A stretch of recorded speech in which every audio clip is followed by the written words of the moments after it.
নমস্কার বন্ধু। আজ আমি যে বিষয়টি নিয়ে আপনাদের সামনে এসেছি সেটি হচ্ছে আমাদের জীবন। আমাদের জীবনের সব কিছুই কিন্তু আপেক্ষিক। দেখুন, কারো মার্সিডিস থামছে রাতের গভীরে ওই নিষিদ্ধ পল্লীতে, অথচ ঘরে অপেক্ষারত স্ত্রী দীর্ঘশ্বাস ফেলছে। কেউ ভাঙা ঘরে থেকে স্ত্রীকে নিয়ে অবিরত স্বপ্নের জোয়ারে ভাসছে। এগুলো পৃথক পৃথক পরিস্থিতি।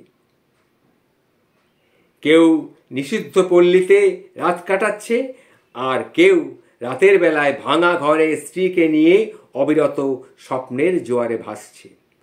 কেউ ভাবছে আর কয়েকটা দিন ডিভোর্স পেপারে সাইন করলেই তো মুক্তি। কেউ কেউ আবার একটা সম্পর্ক টিকিয়ে রাখার জন্যে অবিরাম যুদ্ধ করে চলেছে। আবার বলছি শুনুন, কেউ কেউ ভাবছে ডিভোর্সের কথা, আর মাত্র কয়েকটা দিন ডিভোর্স পেপারে সই করলেই মুক্তি। আবার কেউ ডিভোর্স চাইছে না, সে এই সম্পর্কটাকে যুদ্ধ করে, অবিরাম যুদ্ধ করে টিকিয়ে রাখতে চাইছে। এটাই হচ্ছে আমাদের জীবন। কেউ সদ্যজাত সন্তানকে ডাস্টবিনে ফেলে দিয়ে দায় মুক্ত হতে চাইছে, আবার কেউ একটা সন্তানের জন্যে সারাটা জীবন হাহাকার করে চলেছে, হাহাকার করে চলেছে একটা সন্তানের জন্য। কেউ বছরে কতজন ভালোবাসার মানুষ বদলে ফেলছে, আবার কেউ তার ভালোবাসার মানুষের জন্যে বছরের পর বছর অপেক্ষা করেই চলেছে। কেউ দামি শাড়ি হাতে পেয়ে খুব একটা খুশি নয়, আবার কেউ তাঁতের একটা নতুন শাড়ির গন্ধ বারবার কিন্তু শুঁকছে। কেউ প্রিয়জনের কাছ থেকে সোনা দানা বা হীরের চুড়ি না পেয়েও কিন্তু খুশি নয়, পেয়েও খুশি নয়, না পেয়েও খুশি নয়। কেউ প্রিয়জনের কাছে একটা সোনার হিরে বসানো সোনার আংটি পেল, তাতেও সে খুশি নয়। আবার কেউ প্রিয়জনের কাছ থেকে কাঁচের চুড়িতে স্বর্গের সুখ খুঁজে পাচ্ছে। এই হচ্ছে আমাদের জীবন। কেউ প্রিয়জনের কাছ থেকে পাওয়া কাঁচের চুড়িতেই স্বর্গর ছবি দেখতে পাচ্ছে। কেউ লাখ টাকার ডাইনিং টেবিলে বসেও তৃপ্তি সহকারে খেতে পারছে না, আবার কেউ পেঁয়াজ কাঁচা লঙ্কা একটু ডলে নিয়ে গোগ্রাসে পান্তা ভাতটাকেই খেয়ে নিচ্ছে পরম তৃপ্তির সঙ্গে। কারো দামি খাটে শুয়েও ঘুমের ওষুধ খেতে হচ্ছে, কাউকে দামি খাটে শুয়েও ঘুমের ওষুধ খেতে হচ্ছে। আবার কেউ হিমেল হাওয়ায় অঘরে রাস্তার ফুটপাতের কোনো বেঞ্চে কিংবা ছাদের উপরে কিংবা গাছের তলায় অঘরে ঘুমোচ্ছে। এটাই হচ্ছে আমাদের জীবনের বৈচিত্র্য।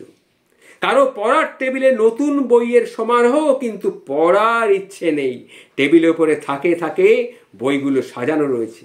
আবার কেউ পুরাতন বইয়ের দোকানগুলোকে চষে বেড়াচ্ছে, কিন্তু কিনতে পারছে না, কারণ পকেট খালি। কেউ বিলাসবহুল গাড়িতে বসে চিন্তিত, সন্তানগুলো ঠিকমতো মানুষ হলো না।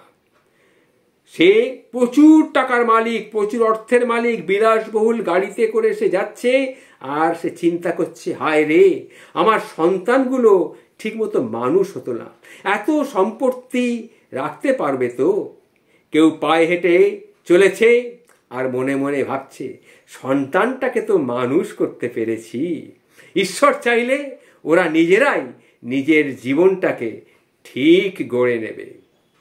তাই বলছি বন্ধু, নানান রঙের মানুষ বিভোর নানান রকমের স্বপ্নে জীবন এঁকে বেড়ায় সাদা কালোর আলপনা এঁকে বেড়ায় জীবনটা আমাদের। আসলে এটাই বাস্তবতা। সুখ এবং শান্তি সর্বদাই আপেক্ষিক।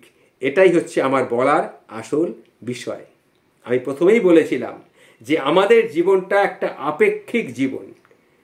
এটাই হচ্ছে বাস্তব। কি না, সুখ এবং শান্তি সর্বদাই আপেক্ষিক। কারো সব থেকেও সুখ এই জিনিসটাই নেই, সব আছে কিন্তু সুখ জিনিসটাই নেই। আবার দেখুন, কারো সব কিছু বাকি থাকলেও সব কিছুর ঘাটতি থাকলেও সুখটা কিন্তু তার মধ্যে আছে। কেউ দুবেলা খাবার জন্যে সারাদিন হাঁটছে হাঁটছে হাঁটছে, কিন্তু পেটে ভাত জোটানোর জন্যে, কিছু খাবার জন্যে। আবার দেখুন, কেউ সেই খাবারটাকে হজম করার জন্যে দুবেলায় হাঁটছে, যাতে করে খাবারটা হজম হয়। এটাই জীবন। জীবন যেখানে যেমন, আমি, আপনি, আমরা সবাই সেখানে তেমন। নমস্কার বন্ধু, ভালো থাকবেন।